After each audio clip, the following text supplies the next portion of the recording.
G'day everyone, welcome back to the shed. Today's mission is to change the oil on the CFMOTO 450 MT. So this will be my first service. I've clicked just over 1,000 kilometers. And so now it's recommended we do the first oil change, which will include the oil and a filter.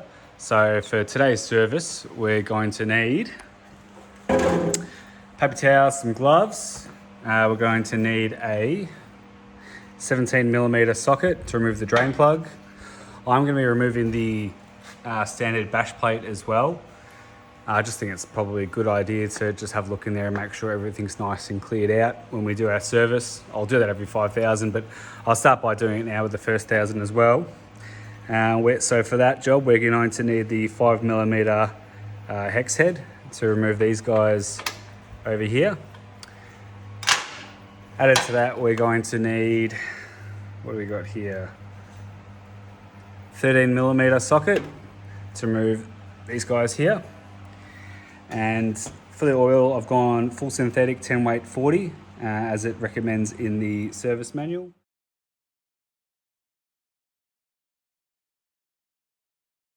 I've got a K&N filter. This is a KN177. Bit of an odd one to get, so you may need to shop around for that one to be able to find it. Otherwise, you can find it online pretty easily. I've got a measuring jug there and a funnel to top the oil back up. So for today's service, it recommends 2.5 litres if we're doing the oil and filter. And added to that, if you've got it, it's good just to reference the service manual, but I'll try and include all the relevant stuff in this video as we go through it. So I'll check back in a sec once I've got this bash plate off. All right, so there we go. That's what the bike looks like with the factory skid plate removed. So it comes off in 3 pieces. It's got the metal section underneath and 2 plastic pieces. The plastic pieces are only held on 2 screws each, and the bottom skid plate is held on with 4 of those larger bolts. You can see all the different mounting locations under here quite easily, but pretty straightforward. There's actually a fair bit of tension in that bottom plate, especially if you've had a few hits with it. So just be careful getting that off. It might spring out a little bit because it is metal, but it is pretty flimsy as well, and it's subject to being distorted pretty easily.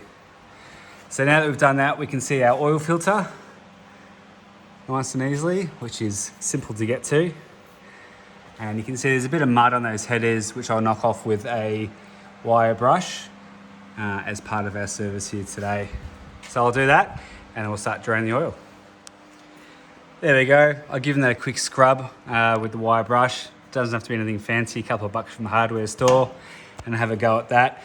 Because this section is so open to all the debris and mud and stuff that can flick off this front wheel, I'd really recommend getting in there, especially if you've been doing some dirty riding, because there's nothing to stop that from getting caked up with mud and dried up dirt, and it gets baked onto those headers and it's just going to hold even more heat. So best to get in there and clean that out.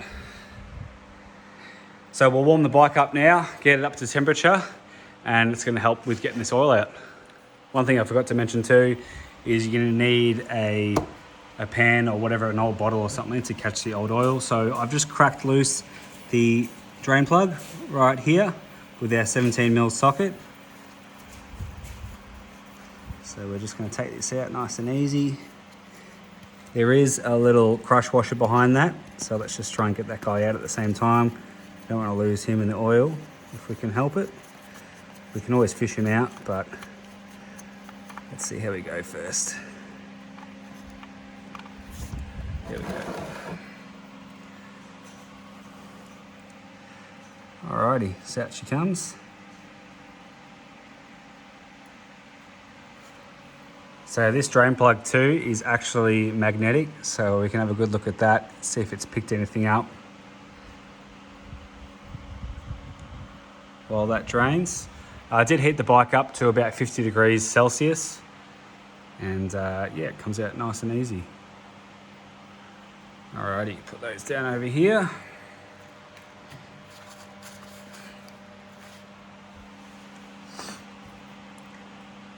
Alrighty, we'll wait for that to finish draining before we take the filter off. have a look at this drain plug.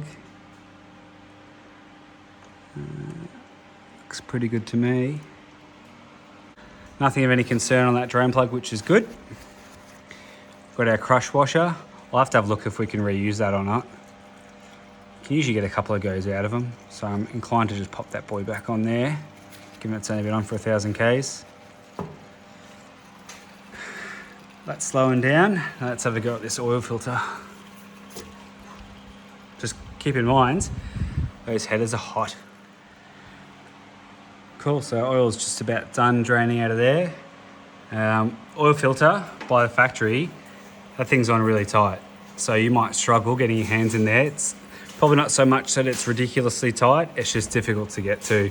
They do sell specific tools for removing oil filters and stuff like that. I tend to find one of these, I think they're called like a strap wrench, work pretty well. So you can just put that on over the filter there and give it a turn to break that loose. But that was on, yeah, quite tight. So be prepared for that one. So I can undo this without burning my hand again. So that extra oil coming out there. Might need 2 hands for this to see how they go. That's all right. Get that dude out of there. I'm not going to be cutting the filter open or anything like that. Just going to leave that one as is. But that oil for 1,000 Ks is looking pretty good. Seen a little bit of metal in there, but I think just about what's expected for a braking period on a motorcycle. Nothing significant. All right, let's grab that other filter. So it's the first time servicing this bike for me. I'm hoping these look identical or close enough to. If we match the ends up, they look about right. Looking inside, that looks pretty good to me. All right, what we'll do now is we'll take off this plastic cover. We'll smear a little bit of oil around that O-ring because you don't want to put it on dry, and we'll get it in place.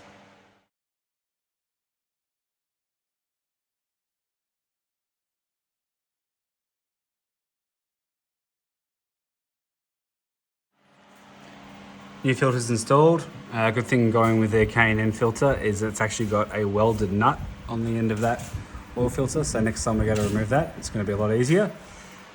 And we've thrown that guy back on there. My general rule with putting back on the drain plug is finger tight and then 1/4 of a turn, or until it feels like it's just nice and snug. That can be anywhere between 1/8 to 1/4 of a turn. All right, we're on the other side of the bike now. Here's our oil fill. So I've got 1.4 litres here, which I'm going to throw in using this funnel. And then I'm going to top it up with probably another 900 mils, so I'll be about 2.3 litres. And I'm going to go from there and fill up as appropriate using this sight glass down here. So obviously you got your low line and your high line.